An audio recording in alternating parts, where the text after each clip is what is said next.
It's the best time of the year in college sports. We've got records being broken, teams making names for themselves, and rivalry games all over the place. Here on No Pulp, we also deal with scorching hot takes, and who other than to do that than our friend Sam Corcoran, who's going to be facing me in the juicer. He's in for a wild ride. We'll be breaking down our favorite mid-major teams. We've got our plays of the week and our final words. We've got a great No Pulp coming up. You don't want to go anywhere. Has been on fire this year. Missouri is one of the most fraudulent teams in college basketball. And it was proved They're not going to fire him. He's the best player in program history. Side to Lawrence for the win! Yes! He got it! She is the Shohei Ohtani of college softball. This is a team that's potentially going to be a top 10 team in the country. How you feeling?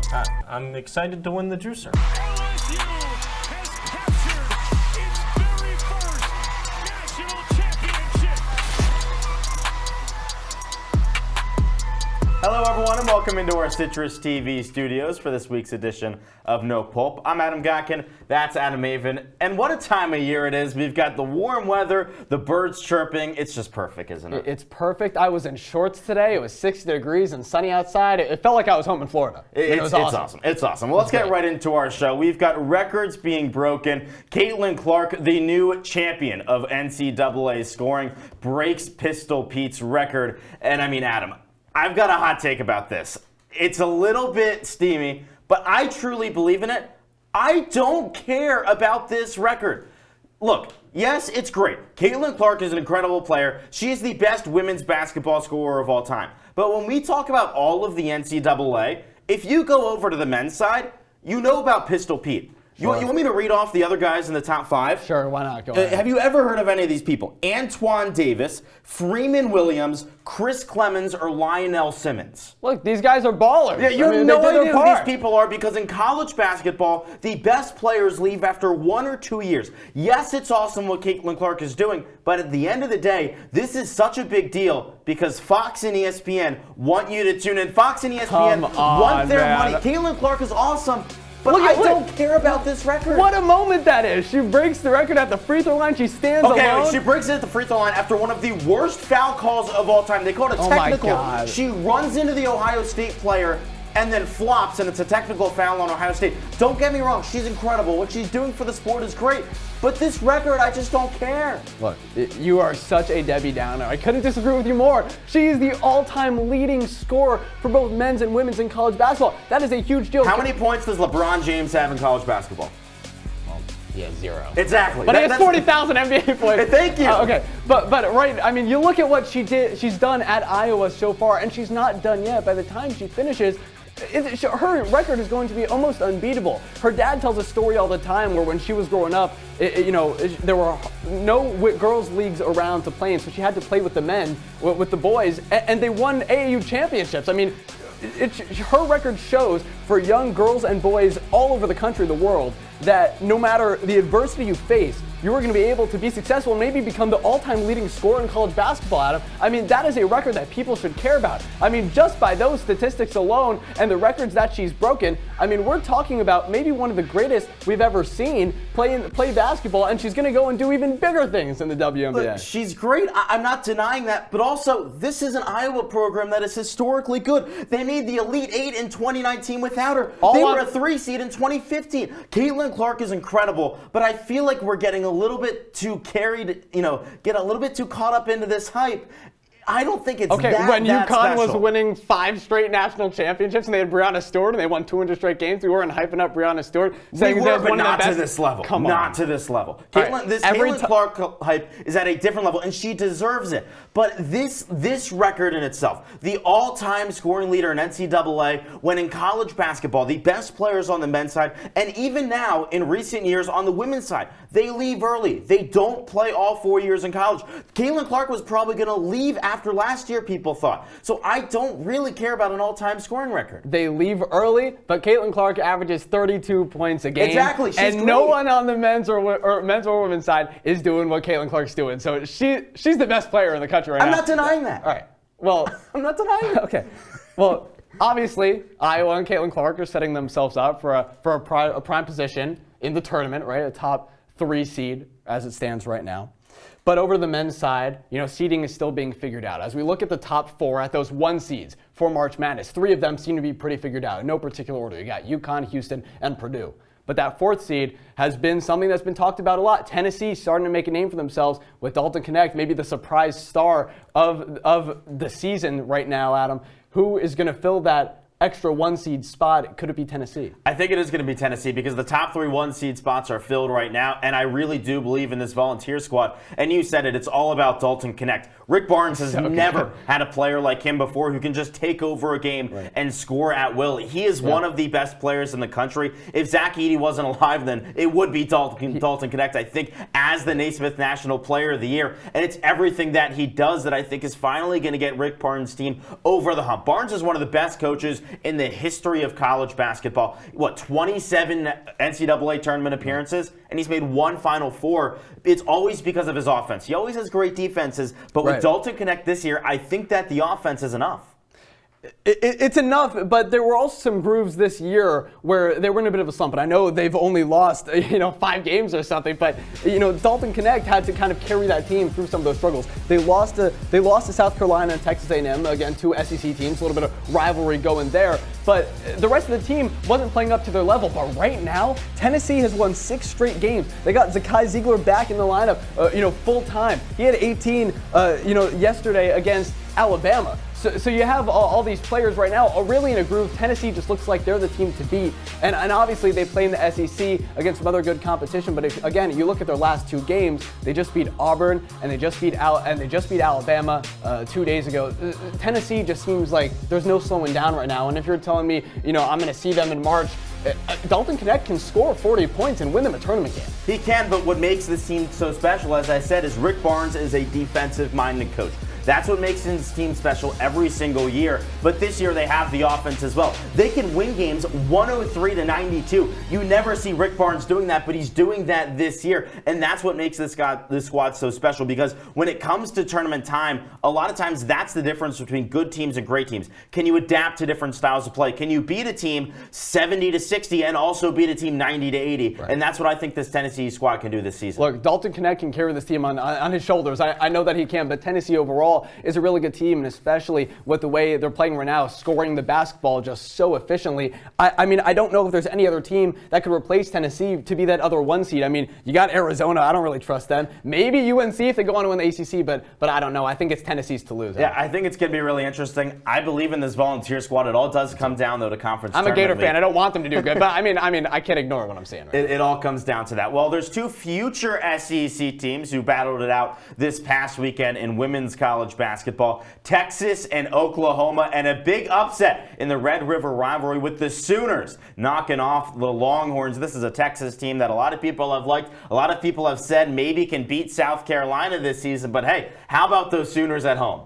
What are we talking about here, an upset? Oklahoma is first in the conference, and they're a ranked team. I know it's a rivalry there in the Big 12, but Oklahoma beat Texas earlier in the season. They have enough power to win this game. I mean, we're talking as if Texas is the 1 seed and they're undefeated like South Carolina. They're a very good basketball team. They deserve to be ranked top 10, but Oklahoma is 19 as it stands right now, as the AP poll came out today, and they are competing with a team like Texas. They might win the Big 12. I mean, we're acting like this is some crazy upset. It was a great win by Oklahoma, don't get me wrong, but it's the second time they've done it this year. But if you look at the rankings, it is a crazy upset because of how much Oklahoma struggled in non-conference play. But this Sooner squad has just been so good recently, and all of that is because of the rebounding. Out-rebounded the Longhorns 47-30, and also won this game with Skylar Vann barely playing. The team's leader in points all season, went just 2 for 10 from the field. She was in foul trouble, also got hurt at one point in this game. If this Oklahoma team can do it without Skylar Vann, I really think that the ceiling is really high for the Sooners team. I mean, they've shown they can beat the best of the best. I mean, Oklahoma caught fire. They were hitting so many threes, especially that one to go ahead late in the game that put them up and got them the win 71-70. But you mentioned those rebounds. That was something that was really big. The person that stood out to me in that game was Madison Booker. She had 26, 8 rebounds, 6 steals. She was everywhere for Texas. And it's kind of like what we were just talking about with Dalton Knecht, right? Like, he's somebody who can carry that team. for a team like Texas and Madison Booker, I mean, she did good enough to keep them in that game, and if it wasn't for a mistake late where they got out-rebounded all game long, and she was the only person really doing anything, they ended up losing. But I mean, Madison Booker can't do it all like Dalton Knecht might for Tennessee, like we were just talking about. It needs to be a team effort going into March. That's what's most important. That's exactly it. It's all about team basketball. Oklahoma, they had everyone step up when their star player went down. Yep. Texas, not so much. Well, we'll have another player joining our show when we come back. Our good friend Sam Corcoran joins us in the Juicer. You don't want to go anywhere. We've got a fiery one coming up next.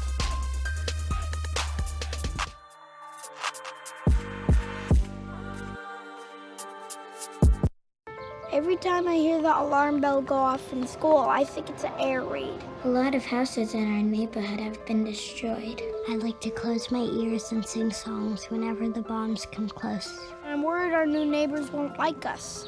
But I know it's all gonna be worth it. I just want my family to be safe. But these are not my words. These are not my words. These are not my words.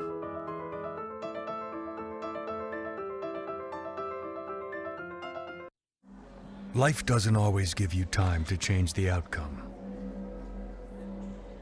Prediabetes does. 1 in 3 adults has prediabetes, but with early diagnosis, prediabetes can be reversed. And you can change the outcome. Take the 1-minute prediabetes risk test today. Go to doihaveprediabetes.org. With the groove, show proof, keep it smooth as I bust and move. Hey, yo, step in swiftly with the keep up. If not, just stop, hop a squat, put your feet up, read up, pay attention, listen to the melody. Remember what you heard, got my words to the spell of me. Top notch, got them all jumping like hopscotch, or jumping rope like double dutch in the air. Show me what you got, keep it hot like the heater. You thinking you a treat, cause you're sweet, but I'm sweeter. Leader of the pack, cause they all stay behind me. I'm old school, you don't skip tracks, you rewind me. Find me, working on my craft.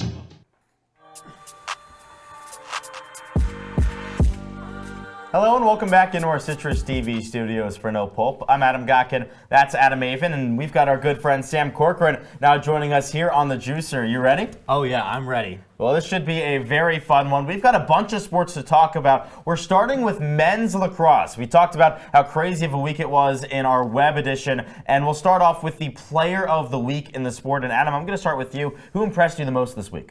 All right, well, we got to see him closely with our own eyes, and I feel a little uncomfortable saying this with two men's beat reporter right next to me, but I got to go with Christian Muley, and I know that might be a little bit of a surprise answer because when you think about the Syracuse men's lacrosse team, he's not the best player on the team because you got a guy like Joey Spallina. But let's take a look back at this Army game from this week. Christian Muley had 5 points with 3 go-ahead goals throughout this game. He did it all for the Orange, and I mentioned Joey Spallina. He shrunk. What happened? 0 points in that game. That's your best player. You expect him to do it all. But who is the guy who helped save the day? It was Christian Muley, and then again followed that 4-point performance up with another one against High Point. I mean, just 8 points throughout the week, but it's not just the statistics. It was highlight play after highlight play. Christian Muley did it all, and it was incredibly impressive. He was the performer of the week. Adam, I'm so happy you said that answer because you know who outperformed Christian Muley in that same Army game? Jackson Eicher. Yes, he scored the game-winning goal, something that Christian Muley had the opportunity to do and blew it. Jackson Eicher on the other end comes around and gets the game-winning goal. So, okay, 1-0 there. Had the same stats as Christian Muley, and I got the game-winning goal. So 1-0 for the week, and then 2-0. Lafayette on Saturday, another hat trick for Eicher, 3 assists as well, 10 points total for the week. Army, for the 5-0 for the first time since 1993. They're number 3 in the polls. A big reason for that. Jackson Eicher, Adam. Wasn't even the best player on his team this week. So that's fine. I wish I could give neither of you guys the points because I disagree with you. I think it's CJ Purse, but our producers are telling me in the ear that I have to give a point, and I have to give it to Jackson Eicher and Sam because he won that game. He had the game-winning goal. Christian Muley had the chance, and he blew it in the end. We're going over the week, right? Like, there's multiple games. Jackson Eicher won 2 games in Lafayette. Exactly. He dominated against Lafayette, so Sam, you get the first point. Well, our second question, we're going back to men's basketball and going over to the Big East. Sam, who's your champion in the Big East tournament? Adam, would you consider Omaha, Nebraska East? Maybe. Okay, well, it doesn't matter because Creighton is the king of the East, the Big East champion. They are on fire. as of recently. They've won 6 of their last 7 games. That includes a dominating win over UConn a few weeks ago. On Saturday, they breezed past Marquette. They're also 10th in the nation in the polls. I'll put that out there. On offense, they have 3 players averaging 17 points per game. Their offense does it all. And also on defense, Ryan Kalkbrenner is averaging the 2nd most blocks in the nation. When you have an offense as good as that, when you have a defense like that, Creighton, the Kings of the Big East. All right, well, how about a team that's top 3 in the country right now? And you mentioned, Creighton beat UConn, but UConn dominated Creighton earlier in the season too. That's why I'm going with the Huskies. UConn is one of the best teams in the country right now, and if you ask me to put them on a neutral court and see what they can do, they're going to go all the way. And if we're talking about a tournament right here, there's no doubt in my mind UConn can go all the way and get it done. They are 4-0 on a neutral court this year, the only team in the conference to be undefeated in that category. What happened last time they played a tournament on a neutral court? They won March Madness. They ended up winning the national championship. Look, Marquette's a good team, so is Creighton, but they have had more bad losses to other worse Big 12 teams so far this season. UConn, with Donovan Clingan, who I think is one of the most underrated centers in the country at 7'2". He does it all for that team. UConn wouldn't have to face Marquette or Creighton if they were to continue to go through their way in the Big East tournament. They wouldn't have to play either one of those teams until the championship. Creighton might not even be in the championship because of playing Marquette. They're so hot right now. I have in that Marquette team, but I think UConn, with the way the bracket lies, are going to go all the way. I think they can get it done, maybe even win a championship. Well, with question number 2, we're going to give out 2 points, and I got to give it to my fellow host, Adam Avin here, because I don't trust Creighton. I don't trust their reliance on 3-point shooting. I think it can all fall apart. I don't trust them to win enough games in a row, and also, you said it, that UConn team experienced after winning the national title. Well, it's 2-1, but this third question is going to be worth 3 points, so whoever gets it right is the winner of the juicer. And we're going over to women's basketball, the Pac-12, the most competitive conference in the country this year. You got Stanford, USC, UCLA, Oregon State, Utah. All those teams have been incredible, but Adam, who's going to be the winner at the end of the day? Well, there's a bunch of teams I could go with, but the team that stands out to me, the team that I believe can go all the way and win the Pac-12 championship, is UCLA, and it's because of the players that they have on the court. You got Lauren Betts. They're amazing center. She stands at 6'7", one of the tallest players in the conference, and lately, they finally decided to start playing through her, and guess what happened? Oh, they're on a 5-game winning streak. They split the season series with USC, who they would likely face in the 3rd round. They have the same record as them, though, in the conference. UCLA, with what they have with Kiki Rice, what they have with Lauren Betts, in the past 5 games, each of them have double-digit scoring. Lauren Betts is double-digit rebounding. They are playing completely team basketball. It's not a team like USC that has to put all their eggs in one basket in Juju Watkins and expect them to lead them a championship. She's a freshman. UCLA has a full roster built in right now that I think if they can play some team ball, they are no doubt in my mind. Right now, they shouldn't even be a 3rd seed because they have the same record as another team in the conference right now, and they split the series too. They can win a Pac-12 championship any day, any year. Adam, I think you picked the wrong Los Angeles team completely. It's USC. Stanford? No, Stanford's Northern California. Come on, man. But it's USC. Juju Watkins is arguably the 2nd best player in the country right now besides Caitlin Clark. She's the Pac-12 leading scorer, top 10 rebounding, top 5 in 3-pointers made, and 2nd in steals per game. She can do it all, and she's not the only reason why USC is going to win. She's got an army behind her. Kayla Padilla shooting nearly 46% from 3. That's unheard of. 3rd in the conference, and Ryan Mitchell averaging a double-double per game. Together, they've beat the likes of Stanford, UCLA, Colorado, Oregon State. They beat every good team in the Pac-12 this year, and they're going to get it. They're going to get it done in the Pac-12 championship, no matter who they play. You're not going to find someone who likes Kiki Rice more than me. She's a DC girl. I'm a DC guy. She's my favorite. But I think that Juju Watkins might actually be the best player in the country. She is a star, a freshman averaging 27 points per game, and because of that, Mr. Sam Corcoran wins the juicer. Oh, yeah. Oh, what do we got here? Take us out. Oh, writing something down? Oh, he's got to sign it. And oh my goodness. My God. Oh no! Trying to follow up Hudson early. I don't know if he can do this. Can I get out of here? We can't watch this anymore, so we're gonna step aside. When we come back here on No Pope, we'll be talking about our mid-major teams, who to look out for in March Madness. We've got a fun one ahead. You don't want to go anywhere.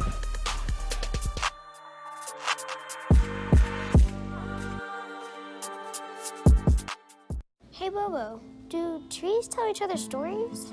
I'm sorry. I'm afraid I don't know that. Hey, why don't we go find out? Listen. Can birds draw pictures? I don't have an answer for that. Dad, do stars visit their friends? Look!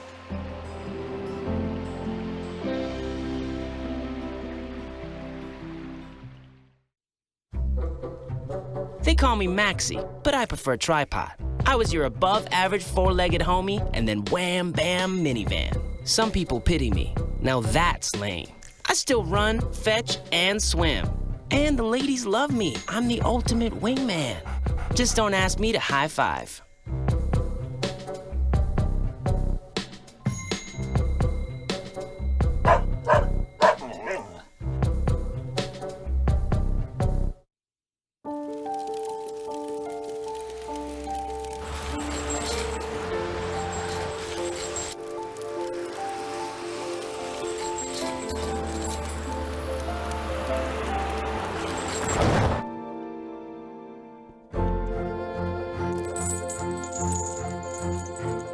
Did you know dragging chains can spark a wildfire? Only you can prevent wildfires.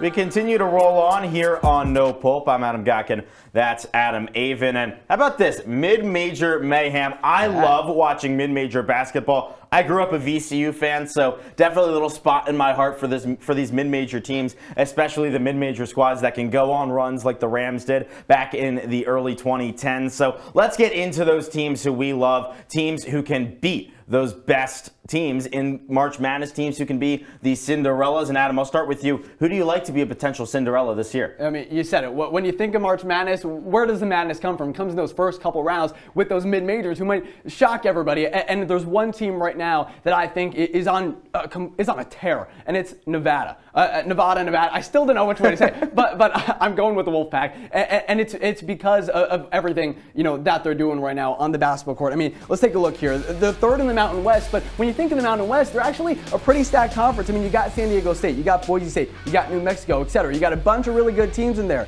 They're currently on a 5-game winning streak, just 1 game out of the Mountain West Conference title.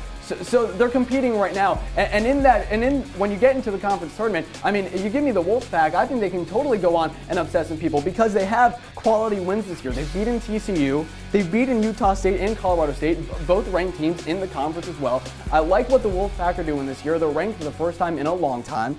Right now, Joe Lunardi has them predicted to be a 10 seed. That's probably a little higher than I might have thought. I also saw another one where they could be a 12 seed, planning to go up against a 5 seed. But in all the net rankings and everything, statistically, Nevada is a really good basketball team. And if you're telling me in March, if there's a 7 seed who might have been struggling this year and in a lesser known conference, the Mountain West is sneakily good, and I think Nevada can get the job done. The Mountain West is sneakily good, but I do think they're the 4th best team in that conference, which will hurt them. But they're like 6 bids, though, so 4, they're still making the tournament. It's not that bad. My issue with the Wolfpack, too, is sometimes the offense can get really bad. Yeah. 3 of the losses this year in conference play, less than 60 points. I don't trust Steve Alford. For me, college basketball is all about the coaches. When he was at UCLA, I hated watching the Bruins. He got fired for a reason. I just don't trust him. Well, a team that I do trust, and a coach that I do trust, is at South Florida, and that's Amir Abdul-Rahim, who made the way over from Kennesaw State, won the Mid-Major Coach of the Year last season with Kennesaw State, and he is my favorite coach in all of college basketball. The way that he has willed this South Florida program back to relevance. This is a program that had not been over 500 once since joining the American before this year, a program that was really in the dumps, but he's just done an incredible job, and it's really away from what I usually like in college basketball teams. I'm a guy who loves the advanced metrics. I love KenPom. I love net. I love all that stuff. This South Florida team stinks in that. They have an awful net ranking, but still, they just find a way to win basketball games. 14 wins in a row, and at the end of the day, isn't that what matters, that you just win games? It does matter, but you said you love the net rankings, and I dislike that tremendously. But they're a team that might not be great in the rankings and in the net and all that stuff, but it's a team that we both like. And we got together, we deliberated, and we talked about Indiana State. That's a team that we love, the Sycamores. I mean, it could be going back to the tournament for the first time since 2011. And you know, this is really the first time that they're relevant since Larry Bird, Adam. I mean, this is just crazy what Indiana State is doing this year behind Robbie Avila, or as people online know him as Kareem Abdul-Jabbar. I mean, 17 points a game, 4 rebounds, 4 assists. He shoots the ball at 40% from 3. I mean, not only is he leading them, but I mean, this Indiana State team has been a revelation this year, to say the least. Here's my thing about Indiana State. The vibes are so high. You sat there with Robbie Avila, those powder blue uniforms, just everything feels like it's going right. And you know what they say about Indiana? In 45 states, it's just basketball. In Indiana, it's a way of life. And these Sycamores, they just got a special feel about them. I would love if Robbie Avila comes to Syracuse next year. I love him as a player. You said it. He's almost like a Nikola Jokic. He's that similar type of player. He's who's got great vision. Praise. He can shoot the three. It is big praise, but I think he's a star. He is a real star. I mean, is he a Drew Timme type of star? I don't know. But we'll see what happens when Indiana State gets into the tournament. But we're almost going to close shop here on No Pulp. Sad, I know, we're sorry. But we got our plays of the week and final words coming up right after the break.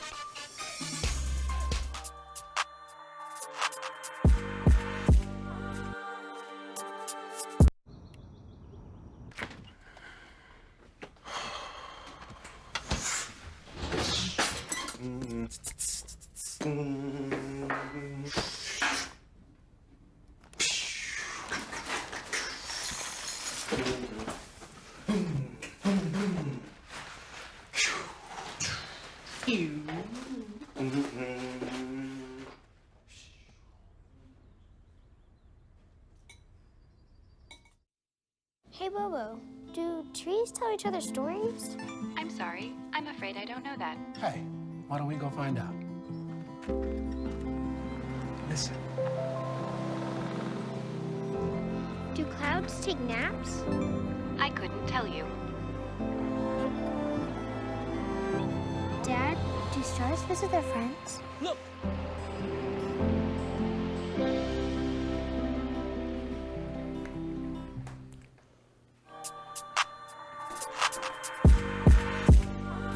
Wrapping up shop here on No Pulp. I'm Adam Gotkin. Adam Avin will be back in just a second. We'll wrap things up as we always do with our plays of the week and our final word. For my play of the week, we're going back to the lacrosse field and something that Pat Cavanaugh did against Maryland on Sunday. He was locked up all game long with Ajax Zapatello guarding him, one of the best defenders in the country, so he had to get a little bit fancy. And how about that? The over-the-head shot. I don't even know if he was doing this on purpose, if he just thought, I gotta find a goal some way, but somehow gets that ball into the back of the net, beats Logan McNaney. The creativity of the Cavanaughs is really otherworldly. You see in the Through-X videos with Paul Carcaterra how they're just special talents, and they do it again there. You know, they did it there, and Pat Cavanaugh, what he's doing, even still after, you know, his amazing year last year, is amazing. But, you know, March is when madness takes full effect in lacrosse and in basketball. It feels like a game-winning buzzer beater every day. But on Saturday, Western Michigan defeated Ball State,